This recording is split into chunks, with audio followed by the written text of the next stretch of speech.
असोसिएशनची 2022ची राज्यस्तरीय बैठकीचं आयोजन आज औरंगाबाद शहरात करण्यात आलेलं आहे। आज आपण येथे हॉटेल मेजा येथे या बैठकीचे आयोजन केलेले आहे आणि आता कार्यक्रमाची सुरुवात करण्यात येत आहे।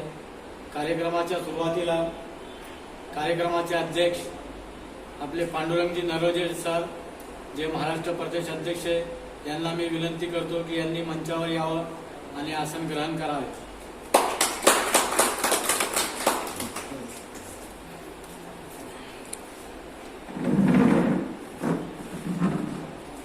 दुसरे कार्यक्रमाची विशेष उपस्थिती उद्घाटक सुरेश पाटील साहेब, ज्येष्ठ मानवाधिकार कार्यकर्ते जळगाव, यांना मी विनंती करतो की त्यांनी मंचावर यावं, आसन ग्रहण करावे।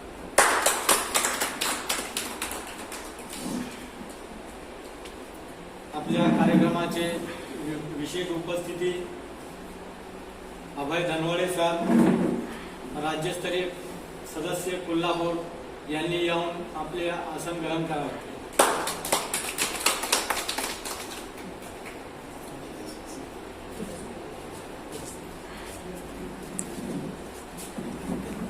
शबाना मॅडम, महाराष्ट्र राज्याचे कोषाध्यक्ष, यांना मी विनंती करतो की मंचावर येऊन आपले स्थान ग्रहण करावे। आता आपल्या या कार्यक्रमात आलेले महाराष्ट्राच्या प्रत्येक जिल्ह्यातून आलेले आपले पदाधिकारी यांचं येथे हार्दिक अभिनंदन आहे, हार्दिक स्वागत आहे। आणि आता प्रथम अनामी मोरे यांनी यावे।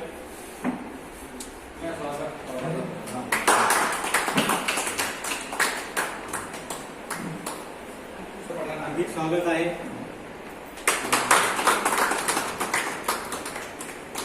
स्वागत आहे।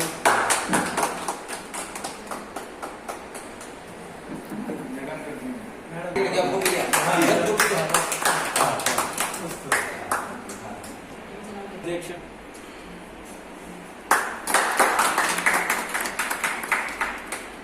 उज्ज्वला वैष्णव कन्नड, त्यांचे स्वागत आमचे महाराष्ट्र प्रदेश कोषाध्यक्ष शबाना मॅडम करतील।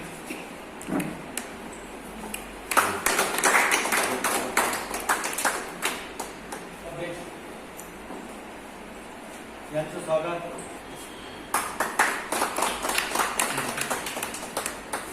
चंद्रकांत मरघाणे गुरुजी, मणिराम मोरे सर, यांचं स्वागत मजाबाई सलीमबाई करतील।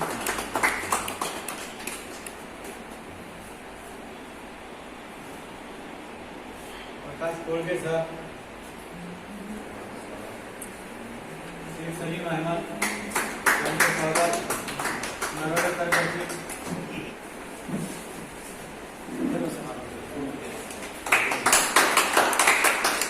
मजाक खान सर, यांकडे सर करतील।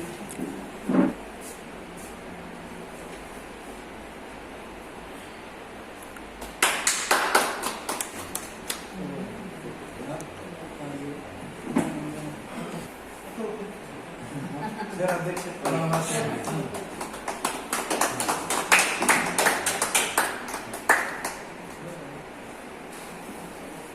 अजीमभाई मुस्लिम आरक्षण कृती समितीचे संस्थापक अध्यक्ष, यांचं स्वागत नरोडे सर करते।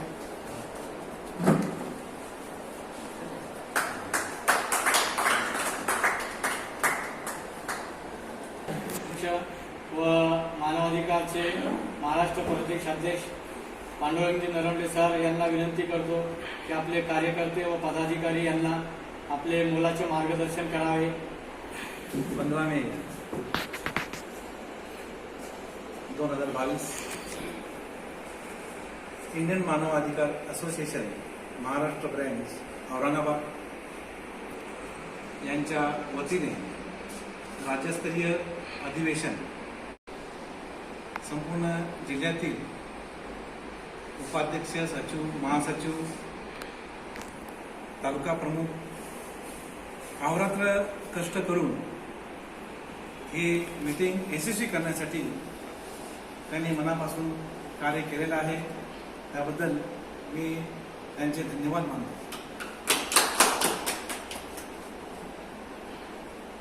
जगाला शांतीचा संदेश देणारे महात्मा गौतम बुद्ध, मोहम्मद पैगंबर, छत्रपती शाहू महाराज, छत्रपती शिवाजी महाराज, अनेक संत साधू या देशातील, या राष्ट्रातील ज्या ज्या महामानवांनी, ज्या ज्या महान मातांनी आपलं त्याग अर्पून जे मानव अधिकाराचं कार्य केलेलं आहे ते अत्यंत मोलाचे कार्य या देशासाठी, या राष्ट्रासाठी एक सुजाण सुफलाम अशा प्रकारचं राष्ट्र निर्माण होण्यासाठी कार्य केलेलं आहे. त्यांचे त्रिवार मी अभिवादन करतो. इंडियन मानवाधिकार असोसिएशन ही महाराष्ट्र ब्रँच शाखा गेल्या 2 ते 3 वर्षापासून संपूर्ण महाराष्ट्रामध्ये कार्यरत आहे. संपूर्ण महाराष्ट्रामध्ये आमच्या प्रत्येक जिल्ह्याला 11 मेंबर्स ग्रामीण आणि 11 मेंबर्स शहरामध्ये या मुवमेंटमध्ये सर्व जाती धर्माचे, सर्व पंथाचे असे लोक या महाराष्ट्रामध्ये जीवापाड कार्य करत आहेत. याचा आम्हाला सार्थ अभिमान आहे. ना जात पात धर्म वंश प्रांत हा कुठलाही भेद आमचा कार्यकर्ता मनात ठेवत नाही आणि कोणत्याही वेळेची कदर न करता या मानवतेच्या कल्याणासाठी बाहेर पडून ते एकमेकाला अडीअडचणीच्या वेळी मदत करतात. हा अत्यंत महत्त्वाचा गुण आमच्या कार्यकर्त्यामध्ये आम्ही विकसित करत आहोत आणि करणार आहोत. संपूर्ण देशामध्ये, राज्यामध्ये जे डिसेबल्स आहेत, ज्याला बेसहारा आहेत, निराधार आहेत, अशा लोकांना ही मुवमेंट तळागाळातल्या लोकांपर्यंत जाऊन कार्य करते. ही अत्यंत मोलाची भाव आहे. जे मानव अधिकार आहेत, जे निसर्गदत्त अधिकार आहेत आणि भारतीय संविधानाने दिलेले आपल्याला अधिकार आहेत आणि आंतरराष्ट्रीय स्तरावरले काही मानव अधिकार आहेत जे जागतिक संघटनेने डिझाईन केलेले आहेत. असे 30 प्रकारचे मानव अधिकार. या मानव अधिकाराचा अभ्यास जर आपण केला तर खरोखर आपण सुखी होऊ शकतो. मानवाधिकार म्हणजे तुम्हाला जे येणाऱ्या अडचणी आहेत की नेमका अधिकारच काय आहे हे महाराष्ट्रातल्या अजून जनतेला त्याचा उलगडा अजून पूर्णपणे झालेला नाहीये. का व्यक्ती म्हटलं की त्या ठिकाणी मानवाधिकार आलेले आहे. एकमेकाच्या अधिकारावर गदा आणणे हे मानवाधिकार त्या ठिकाणी कार्य करत असते. एक माणूस म्हणून आपल्याला काय करता येईल, त्यांच्या अधिकारावर गदा कसा येतो, का येतो आणि आला तर त्याचं निराशन कशा प्रकारे केल्या जाते हे मानवाधिकार शिकवतो. म्हणून राजकीय समीकरणे बाजूला ठेवून आम्ही मानव अधिकार या नात्याने या देशातल्या, मग आमचा मुस्लिम समाज असो, बुद्धिस्ट समाज असो, ख्रिश्चन समाज असो, ओबीसी समाज असो किंवा हिंदू समाज असो, तर कुठल्याही समाजासाठी आम्ही काम करायला तयार आहोत. परंतु कोणत्याही मानव अधिकारावर गदा येता कामा नये. कारण सर्व आपली या ठिकाणी लोकशाही आहे आणि भारतीय संविधानानुसार या देशाचा कारभार चालतो. तर याच्यानुसारच हे कार्यप्रणाली या देशामध्ये इम्प्लिमेंट कशी होईल आणि कशी करता येईल आणि कशी अबाधित राहील या ठिकाणी मानव अधिकार हे परिपूर्णपणे अंमलबजावणी करून त्या भूमिकेमध्ये काम करत असते. कोणता व्यक्ती कोण्या जातीचा आहे का कोण्या पंथाचा आहे हा कुठलाही भेद मनामध्ये ठेवत नाही. म्हणून संपूर्ण महाराष्ट्रामध्ये आज आमच्याकडे 500 लोकांची टीम संपूर्ण महाराष्ट्रामध्ये कार्यरत करत आहे. आणि ज्या काही लोकांच्या अडीअडचणी असतील, प्रसंग असतील, कुठले ऑफिशियल जे काही अडीअडचणी असतील, पोलीस डिपार्टमेंटच्या अडीअडचणी असतील, प्रशासकीय अडीअडचणी असतील, तर त्या लोकांनी आमच्या मानवाधिकारी कार्यकर्त्यांना प्रत्यक्ष येऊन जर भेटलं आणि ती सेवा त्यांनी मागितली, हा आमचा कार्यकर्ता प्रामाणिकपणे त्यांना सेवा देत असतो. याला कुठलाही मोबदला नाही, ना नफा नाही, ना तोटा नाही. अशा भूमिकेवर हे मानवाधिकाराची कार्यप्रणाली अवलंबून आहे. म्हणून आम्ही आमचे कार्यकर्ते हे सतत आज झगडत आहेत. महिला आमच्याकडे आहेत, अनेक जाती धर्माचे लोक आहेत. सर्व या विभागामध्ये कोणावर असा अन्याय आम्ही या संघटनेमध्ये देखील आम्ही करत नाही आणि संघटनेचे लोक देखील कोणावर अन्याय करत नाहीत. अत्यंत स्वच्छ प्रकारे, पारदर्शकपणे हा कारभार संपूर्ण महाराष्ट्रामध्ये चालत आला आहे. आम्ही महिला आयोगाच्या जे अध्यक्ष आहेत, हे काही प्रसंग आहेत, अनेक मानवाधिकाराचे आहेत, तुकाराम मुंडे साहेब महासचिव आहेत त्यांचे, तर तिकडे आपलं निवेदन तिकडे केलं पाहिजे, गव्हर्नमेंटकडे आपल्या मागण्या गेल्या पाहिजे. म्हणून आम्ही प्रत्येक अधिकाऱ्यांना आपल्या पदाधिकाऱ्यांना कल्पना देणार आहोत की तुम्ही ते निवेदन तयार करत चला आणि डायरेक्ट शासनाला ते इम्प्लिमेंट करत चला. कलेक्टर मार्फत निवेदन दिलं तर ऑटोमॅटिक ते गव्हर्नमेंटकडे जात असतं. आता आपण कार्य करतो, पण कार्य कसं करावं याची आपल्याला ट्रेनिंग कॅम्प प्रत्येक जिल्ह्यामध्ये प्रत्येक विभागावर मी स्वतः जाणार आहोत. आपली टीम त्या ठिकाणी नेमून ते कार्य त्या ठिकाणी करणार आहे. जे अशा प्रकारचा अजेंडा आपण जर राबवला तर खरोखर आपला महाराष्ट्र सुखी होईल, जाती दंगली होणार नाही, एक सधर्म अशा प्रकारचं वातावरण, सुंदर अशा प्रकारचं जीवनमान या राष्ट्रामध्ये आपल्याला निर्माण करायचं आहे. हा मूलभूत आपला आशावाद आपले संपूर्ण कार्यकर्ते पदाधिकारी करतील. या प्रसंगी मी या ठिकाणी बोलून मी माझी रजा घेतो. जय हिंद, जय महाराष्ट्र. नरवडे सर यांनी फार चांगल्या पद्धतीनं मानवाधिकाराबाबत आपल्याला माहिती दिली. आता यानंतर मी सुरेश पाटील सरांना विनंती करतो की आपले मार्गदर्शन कार्यकर्त्यांना करावे. मानवाधिकार कार्यकर्ते बंधू आणि भगिनी त्यासोबत आपल्या शर्मानाजी सर्दी पालवणी नरावली आणि इतर पदाधिकारी नावात येणार आणि सर्वसन्माननीय व्यासपीठ नरावली साहेबांनी संपूर्ण व्यवस्थित विवेचन केलं. त्याबद्दल मी अशी माहिती देतो की इतर नावं न घेता मानवाधिकारची व्याख्या म्हणजे हिंदू मुस्लिम शीख ईसाई सर्वांशी प्रेमाने वागायचं, म्हणजे वादविवाद होणार नाही. वादविवादाचं मुख्य कारण ग्रामीण भागाला मानवाधिकारातून कळालाच नाही, पण मानवाधिकारचे जे पदाधिकारी आहे आपल्या वतीने संपूर्ण प्रचार करत आहे. तर तुम्हाला एक टीप देतो मी, प्रत्येक ठिकाणी तहसील पोलीस स्टेशनला 2x4चा एक बोर्ड लावायचा. हा 2x4 एवढा बोर्ड लावायचा. तिथं आपल्या पदाधिकाऱ्यांनी आपलं नाव लिहायचं, मोबाईल नंबर टाकायचा, पोलीस स्टेशनजवळ तो निंबाच्या झाडाखाली या कुठे लावून द्यायचा. त्याच्यावर लिहायचं आपल्यावर अन्याय झाला का, आपल्याला मदत हवी का, आपला मोबाईल नंबर. तुम्हाला रोज 100-200 फोन येणे चालू होते. प्रत्येक ठिकाणी या सगळ्यामध्ये क्रॉस कंप्लेंट 100% असते सर.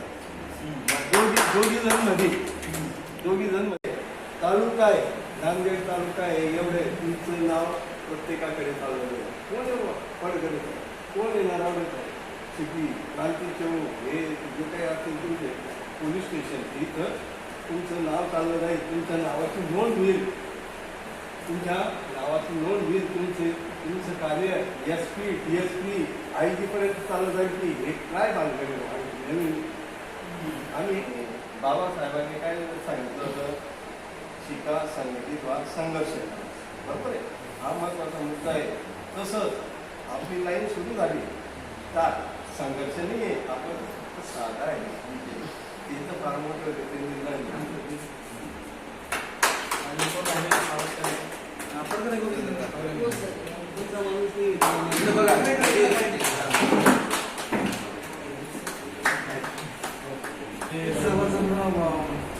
पाटील साहेब, नरवडे साहेब,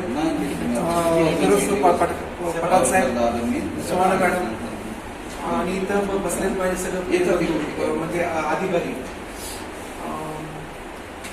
प्रथमतः मी सर्वांचा आभार मानतो की मला हार घालून माझा सन्मान केला त्याबद्दल. आणि मला वाटलं नव्हतं की सगळ्यांना भेटून कार्यकर्त्यांना नरवडे सरांना बऱ्याच दिवसांनी मी भेटलो, जवळजवळ 10 वर्षांनी. 10 वर्ष म्हणजे 2012 पर्यंत, बरोबर नाही, जुलै 2012. हो, पाटील साहेबांना भेटलं. तुमच्यावर काय ते त्यांनी सांगितलं ते की त्या परीने आपण काम केलं पाटील साहेबांनी सांगितल्याप्रमाणे तर नक्कीच आपल्याला यश मिळेल. आणि फार असे महत्वाचे मुद्दे त्यांनी दिलेले, म्हणजे त्यांनी 2 मुद्दे सांगितले. तुम्हाला काही मदत हवी आहे का, आणि तुमच्या पाटील साहेबांनी सांगितलेले 2 पॉइंट्स, तुम्हाला काही मदत हवी आहे का. आपले नवनियुक्त उज्ज्वला वैष्णव यांना कन्नड तालुका उपाध्यक्ष हे पद देण्यात आलेलं आहे. मी नरोडे सर यांना विनंती करतो की त्यांनी नियुक्तीपत्र द्यावे. पाटील सरांच्या हस्ते नियुक्तीपत्र अभिनंदन.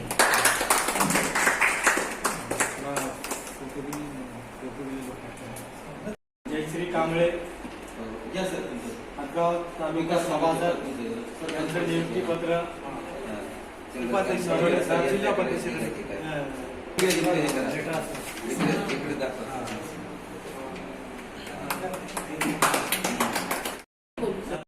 मुलाचं मार्गदर्शन करावे. सगळे उपस्थित सदस्य मान्यवर सगळ्यांना नमस्कार. आपण इथे आलात ते खूप एवढा वेळ काढून आलात त्याच्यासाठी धन्यवाद.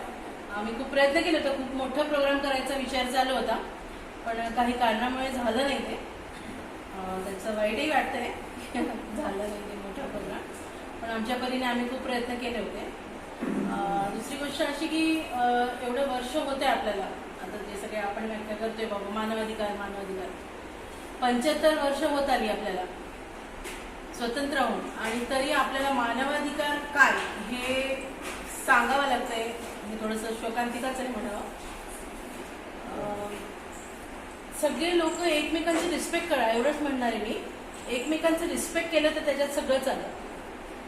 मानवाने मानवाचं रिस्पेक्ट करावं त्याच्यात सगळं चालं. मग त्यात तुम्हाला शिकवण्याची गरज नाही आहे की तुम्ही असं वागा आणि तसं करा आणि ह्या धर्माला असं करा आणि त्या धर्माला. मानवाने मानवाचे रिस्पेक्ट करावे त्याच्यातच मानवाधिकार आला. एवढंच बोलून मी माझं बोलणं सांगतो. थँक्यू. मी हदगाव या ठिकाणी तालुका अध्यक्ष या पदाची जबाबदारी माझ्यावर नरवाडे सरांनी सोपवली. त्या माध्यमातून मी हदगाव तालुक्याचं कार्य करतो. चांगल्या रीतीनं अनेकाला न्याय मिळवून देण्याचं काम मी केलेलं आहे. याच्या पुढेही चांगल्या सरांनी जे उल्लेख केला की मानवाधिकारामध्ये एवढी ताकद आहे. आमदारामध्ये नाही, खासदारामध्ये नाही, मंत्र्यामध्ये सुद्धा नाही. एवढे जे पॉवर दिलेले आहेत आपला मानवाधिकार त्यांची माहिती सखोल पाहिजे आपल्याला. आता बाल कामगार आहे हॉटेलमध्ये काही बरेच 14 वर्षाचे मुलं राहतात. ते मालक त्याचं शोषण करते. त्या ठिकाणी समजा जाऊन त्याचा व्हिडिओ करून तहसीलदारला, पोलीस स्टेशनला, कलेक्टरला अर्ज दिले तर हा जो प्रकार आहे ते कमी होईल. समजा बाल कामगाराचा प्रश्न. मी मुख्याध्यापक माझं वय 54 वर्ष आहे. फक्त 3.5 वर्ष राहिले समजा रिटायरमेंट. आणि मी अल्पसंख्याक जमातीचा आहे, वडार समाजाचा. परंतु माझं असं म्हणणं आहे जे जातीय तेढ निर्माण होत आहे हदगावमध्ये हे फार जातीय तेढ निर्माण झाला होता. त्याला प्रत्यक्ष विरोध मी घालप्रवाही एकट्यानं केला. आणि मानवाधिकाराचं काम ज्या पद्धतीने चालेल त्या पद्धतीने चालतो आणि एकमेकाच्या संपर्कात राहून मानवाधिकाराचं काम वाढतं. बोर्ड लावा. आज 15/2022 आज आपण राष्ट्रीय इंडियन मानवाधिकारच्या मी खान मजाज शहर सचिव आज 15 मई 2022 को इंडियन ह्यूमन राइट्स एसोसिएशन की महाराष्ट्र लेवल की मीटिंग मिर्जा होटल में तय की गई थी. माननीय अध्यक्ष साहब, कोल्हापुर से हमारे मेहमान खुशूसी शबाना मैडम और बाकी लोग सबका मैं तहे दिल से धन्यवाद शुक्रिया करता हूँ. हमारे जलगांव के अध्यक्ष साहब ने बताया कि हमारे जैसे पुलिस स्टेशन में बोर्ड लगाने, पुलिस स्टेशन में तो बोर्ड अपन लगा दी. पुलिस स्टेशन के बाहर जो लगाएंगे बोर्ड के पहले तुमको भी कुछ मालूमात होना जरूरी है. नहीं तो उठे अपना लगा दिए तो तुमको एक नहीं फोन आएंगे, 100 फोन आएंगे. तो पुलिस स्टेशन में क्या है, कैसा जाना है, वो भी करेगा. नहीं तो पुलिस स्टेशन जाने के बाद अपने ऊपर भी आपको और बोल देता नगर पालिका तो लगा भी देते हैं. तो पुलिस स्टेशन के अंदर कुछ काम होगा तो कैसा होगा. एकदम बात उनको भी तकलीफ नहीं है. कोई अपने पास 2 कलम लग जाती है कुछ भी देंगे उसमें अपने को वो अपने को ले सकते हो. इसलिए पहले उसको जानकारी लेना जरूरी है कि अपन किस काम से जा रहे हैं और वो सही है कि गलत है. और जब जा रहे अपन तो डायरेक्ट उन्होंने एनसी दाखिल करा और तुम चले जा रहे उनको बोले भाई क्या होगा, तो नहीं, पहले अपने पास वो जिसको भी तकलीफ हुई पुलिस स्टेशन वो आपके पास की एक तकरार अपने पास आना, तो अपने पास आने के बाद में जैसा औरंगाबाद शहर में बाबा पेट्रोल पंप पे 8 नंबर की दुकान है अपनी, वहाँ पे वहाँ अगर आपने लेटर दिए तो फिर वहाँ से आपके जो भी तकलीफ अड़चन जो भी पुलिस स्टेशन है वो आ सकते हैं, जैसा और जिले के तालुके तो जा सकते हैं। एनसी बोले तो नॉमिनल रहती, इस बात का ध्यान रखना चाहिए। चाचा जी ये पहले सुन लो, ये गुना दाखिल कर ये गलत है, अन्याय, जो भी अपने जो अच्छा सा समझता हो वैसा करना चाहिए। अभ्यास लेना, वकील उसके से बाद अभ्यास लेना, एफआईआर भी दाखिल होती है तो उससे भी डर के लोग भाग जाते हैं। तो एफआईआर बोले तो डायरेक्ट गुना दाखिल नहीं होता, रजिस्टर्ड नोन नहीं होती। एफआईआर बोले तो फर्स्ट इन्वेस्टिगेशन रिपोर्ट है वो भी जो तो तपास केस में आता। एफआईआर का मतलब ये नहीं कि अपने ऊपर गुना दाखिल होगा। इस बात की भी मालूमात जो तो अध्यक्ष उपाध्यक्ष सब जो भी तालुका मिले से काम करते, एफआईआर से भी डरने की जरूरत नहीं रहती। उसके अंदर एक ही कलम को अगर आपने वापर ली इस अधिकार के तहत तुम मेरे को गिरफ्तार नहीं कर सकते। तो एफआईआर से भी डरना नहीं, एनसी से भी डरना नहीं, सामने वाला जो आता है उसको समझाने की कोशिश करें। ये इतना बोलूँ आपने। म्हणजे आता आपले औरंगाबाद शहराचे शहर उपाध्यक्ष सलीम अहमद यांनी आपल्याला जी माहिती दिलेली आहे ती फार उपयुक्त माहिती आहे. कारण की आपण जेव्हा पोलीस स्टेशनला जातो तर गेल्यानंतर आपल्याला काय करायचंय आपल्याला पण माहिती पाहिजे ना. एफआयआर काय आहे, एनसी काय आहे, आरसीसी नंबर काय असतो याची सर्वप्रथम आपल्याला माहिती पाहिजे. आमचे सलीम अहमद जे औरंगाबाद शहरामध्ये कार्य आमचं चांगलं चालू आहे. सलीम अहमद जे त्यांच्याकडे आमच्याकडे लोक आले तर त्याविषयी सर्व माहिती जास्त आमची अहमद यांच्याकडे आहे आणि लोकांना सहकार्य करण्याचं कार्य आम्ही करत आहोत. आता यानंतर पुढे नेण्यासाठी आपल्याला वारंवार चर्चा करावी लागेल, त्याचा अभ्यास करावा लागेल, तरच ते या संघटनेचं असोसिएशनचं काम यशस्वी होईल. आणि प्रत्येक जिल्ह्याला तालुक्याच्या स्तरावर पोचायचं जर असेल तर या वाद संवादातूनच हे पुढे जाणार आहे. तर त्याच वर्गणी सर आपलं मनोगत व्यक्त करतील. गोष्ट करायची असेल तर अभ्यासपूर्वक करावी. आपल्या संस्थानात सांगितलं कुठलीही गोष्ट असेल तर प्रथमतः त्याचा अभ्यास परिपूर्ण करावा, नंतरच पुढचं कार्य करावं असं मला वाटतं.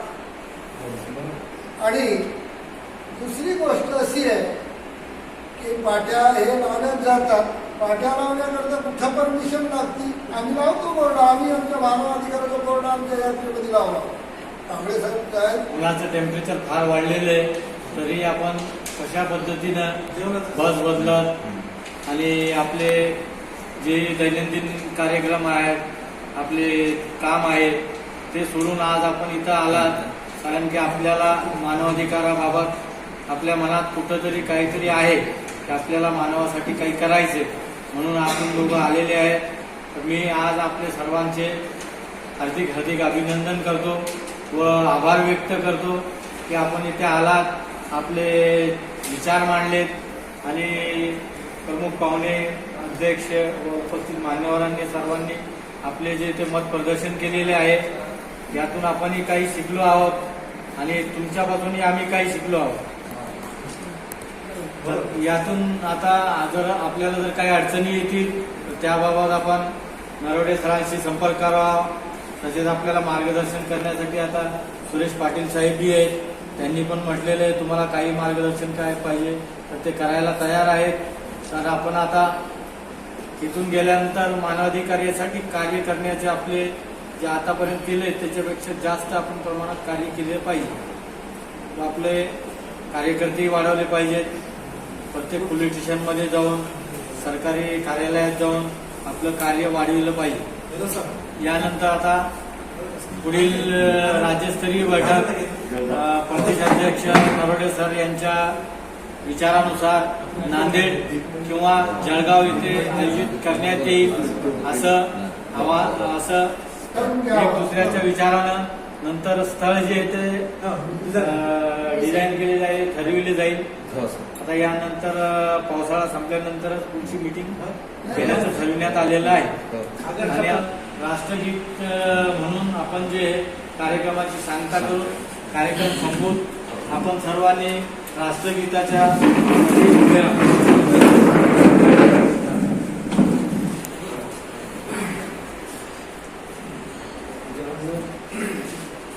एक साथ सावधान, एक साथ राष्ट्रगीत सुरू करेंगे. शुरू कर. जनगण मन अधिनायक जय भारत भाग्य विधाता पंजाब सिंध गुजरात मराठा द्राविड उत्कल बंगा विंध्य हिमाचल यमुना गंगा उत्कल जलधि तरंगा तब शुभ नामे जागे तब शुभ आशीष मागे गाये तब जय गाथा जन गण मंगल दायक जय भारत भाग्य विधाता